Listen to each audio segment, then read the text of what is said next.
just wanted to take a moment to say thank you to everybody who's out here supporting the community. We did a walking tour last Saturday, and it was great feedback from the community. I especially spent a lot of time on Madison Avenue, shaking hands and talking to people, but really trying to figure out what we need to be doing in this neighborhood. So let me tell you what I heard most. Too much drug activity in certain parts of this community, and the fact of the matter, what I really enjoyed is recognizing that we have a lot of homeowners in this community. People who have been here for years, invested in their neighborhood, and aren't going anywhere but want to make sure that it's safe. And so we're focused on that as well. But the other thing I heard was not enough activities for young people. And so I want you to know that we understand that. We're focused on that as well. And you've got some really great people here in this neighborhood who come at least twice a month to City Hall to talk about the needs of the community.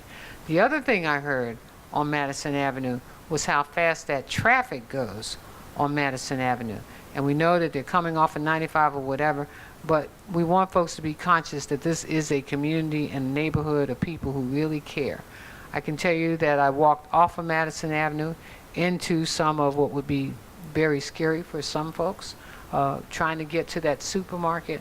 And many of the people in the neighborhood told me that they actually just get in their cars and go drive to the Giant or somewhere else. And so we're focused on that block over there.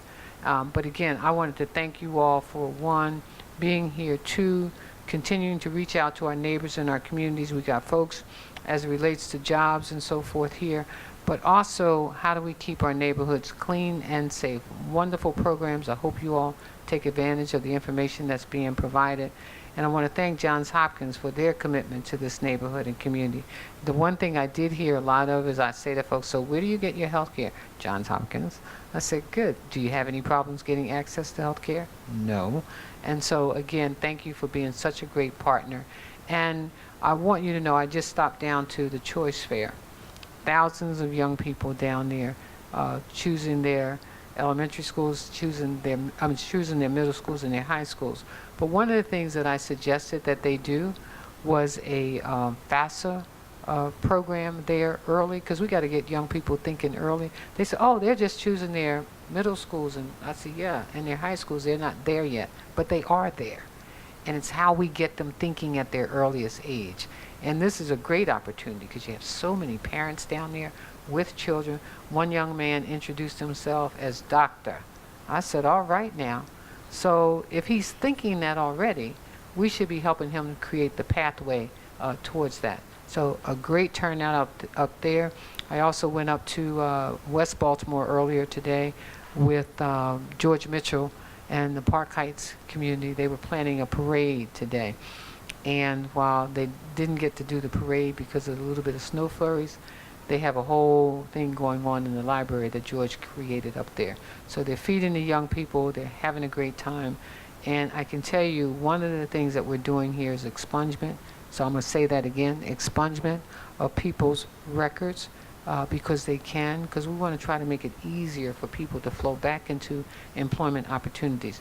But I also want folks to know that there are organizations like Johns Hopkins and Under Armour and others and working with the Center for Urban Families that are hiring our returning citizens. That's what I call them, our returning citizens. And so we need to get folks working.